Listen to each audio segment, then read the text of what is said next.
की, भारत माता की। आज के सभागार में उपस्थित हमारे बीच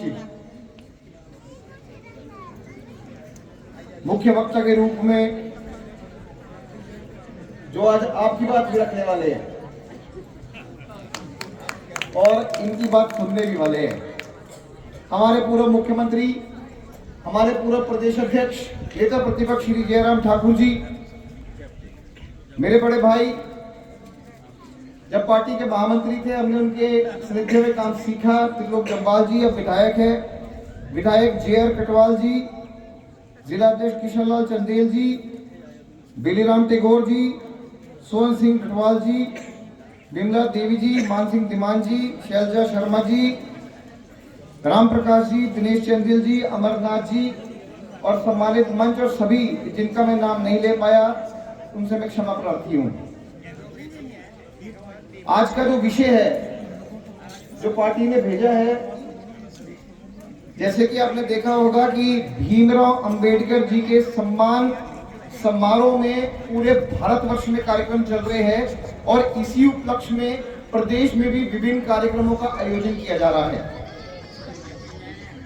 इसी कड़ी में आज जिला बिलासपुर का ये कार्यक्रम है और जिला बिलासपुर में हम अंबेडकर जी को श्रद्धांजलि भी देते हैं और साथ में उनके बनाए संविधान को नमन भी करते हैं। सभी वक्ताओं ने मेरे से पूर्व जो है वो सारे जो है बिंदु लगभग रख लिए हैं और आने वाले सत्र में जयराम ठाकुर जी भी आपके साथ ये बिंदु रख लेंगे।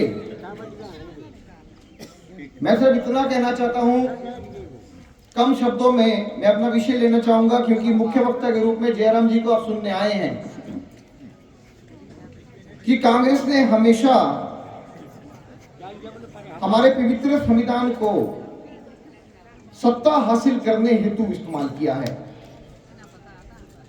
और उन्होंने इस संविधान को एक हथियार बना लिया था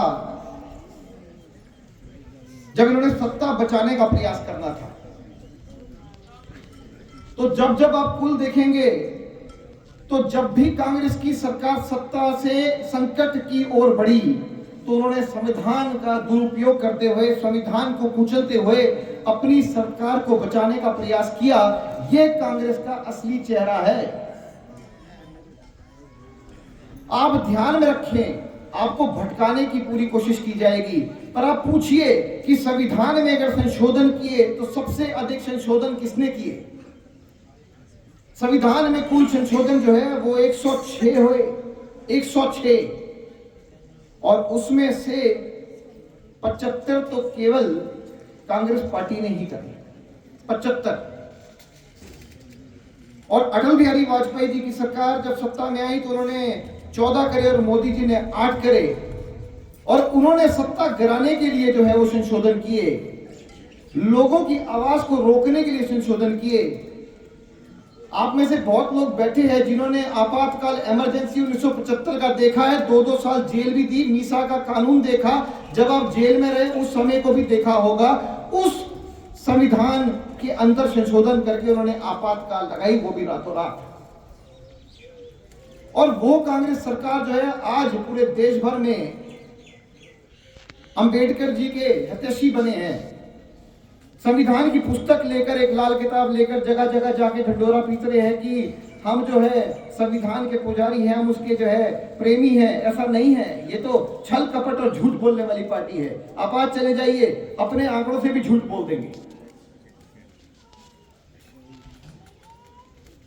और जो संशोधन जो है मोदी सरकार जी ने करे वो किस लिए करे? महिलाओं को 33% आरक्षण देने के लिए किए। और आप यहाँ बैठे हैं, बड़ी जल्द आप विधानसभा में भी होंगे, यही 33% आरक्षण लगेगा और इसमें जो है शक्ति बढ़ाएगी। यही सपना जो है अम्बेडकर जी का था। जब आपातकाल में इन्होंने संविधान में संशोधन किया तो इन्होंने तो संशोधन जो करके संविधान की स्पिरिट जो है, आत्मा है, उसी को भी कुचल दिया। संविधान की भावना है कि सबके लिए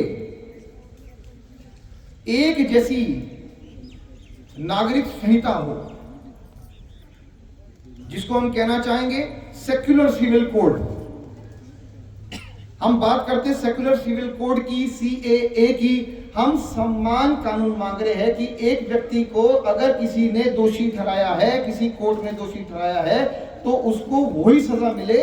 और हिंदुस्तान के अंदर, भारतवर्ष की भूमि के अंदर जो व्यक्ति रहता है तो उसी को वही सजा मिले। तो CAA को हम बढ़ावा दे रहे हैं और इसी के लिए संशोधन किया। तो प्रधानमंत्री मोदी जी, अटल जी ने जो है वो जनहित और देश हित में संशोधन किए। और इन्होंने तो अनुच्छेद 356 है एक, उसका प्रयोग करके 88 बार जो है प्रदेशों की सरकारें गिरा दी, केवल मात्र कांग्रेस ने अपनी सरकार बचाने के लिए।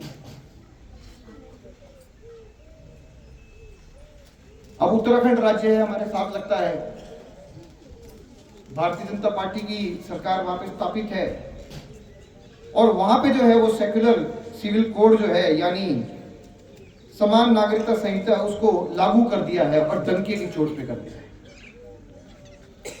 और जब एक बार फिर हिमाचल प्रदेश में भारतीय जनता पार्टी की सरकार स्थापित होगी और मुख्यमंत्री माननीय जयराम जी बनेंगे, तो इस कानून को हम यहां भी डंके की चोट पे स्थापित करके दिखाएंगे। ये हमारा वादा है। ये भारतीय जनता पार्टी का ध्येय है। ये टूटता नहीं है, ये बढ़ता ही चला जाता है। तभी तो कहते हैं, जो प्रधानमंत्री मोदी जी और भारतीय जनता पार्टी के नेता कहते हैं वो करके दिखाते हैं, और कांग्रेस में जो कहते हैं वो बिल्कुल नहीं करके दिखाते। ये देश का दुर्भाग्य भी रहा कि कांग्रेस पार्टी के लोग जो है संविधान को जेब में लेकर बैठे और उसका विरोध भी किया। नहीं तो संविधान का कोई विरोध नहीं करता, कांग्रेस पार्टी ने तो उसका विरोध भी किया। और हमारे संविधान ने चाहे अनुसूचित जाति वर्ग हो, SC, ST, OBC के लिए आरक्षण का प्रावधान किया, पर इंदिरा गांधी जो कांग्रेस की थी, उन्होंने आरक्षण का भी जो है खंडन किया। इनके नेताओं ने भी खंडन किया। और जहां हम बात करते थे कि आरक्षण जो है वो जाति के आधार पर लगना चाहिए, उन्होंने धर्म के आधार पर लगने की बात की। ये कांग्रेस का जो है ये असली चेहरा है। ये केवल मात्र जो है देश को विभाजित कर राज करना जानते हैं, देश को एकत्र कर राज करना नहीं जानते। और प्रदेश में भी जो मुख्यमंत्री है वो केवल मात्र हिमाचल को विभाजित करना जानते हैं, एक करना नहीं जानते हैं।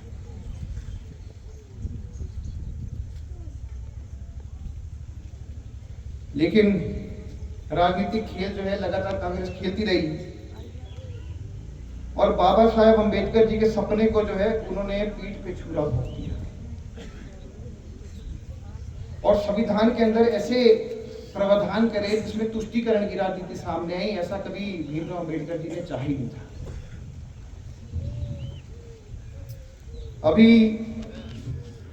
आपने समाचार पत्रों के माध्यम से पढ़ा होगा कि कर्नाटका राज्य है, कर्नाटका राज्य में कांग्रेस की सरकार ने जो है वो टेंडर में भी जो है वो कोटा लगा दिया और आरक्षण कर दिया कि SC, ST, OBC के आधार पर उन्होंने उसमें कोटा लगा दिया कि टेंडर भी कोटे में मिलेंगे। इस प्रकार जो है कर्नाटका में जो है ये जो वामपंथी विचारधारा है इस प्रकार काम करती है।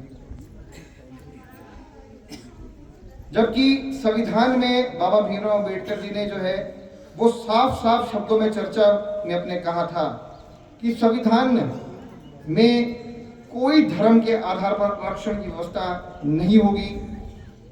संविधान ने धर्म के आधार पर आरक्षण के लिए प्रावधान नहीं होगा। तो कुल मिलाकर जो मेरा विषय यही है, बाकी विषय जो है वो जयराम जी रखेंगे आपके सामने। पर कांग्रेस पार्टी के नेताओं पर भरोसा नहीं करना। ये छल कपट कर, आपको भुलवा कर, सच्चाई से छुपा कर ये केवल मात्र वोट हड़पने का प्रयास करते हैं और इस बार तो इनको वोट भी नहीं मिलेंगे, ये हमारा दावा है। बाकी विस्तृत रूप में विषय आपके सामने मुख्य वक्ता रखेंगे। मैं अपनी वाणी को यहीं विराम देना चाहूंगा।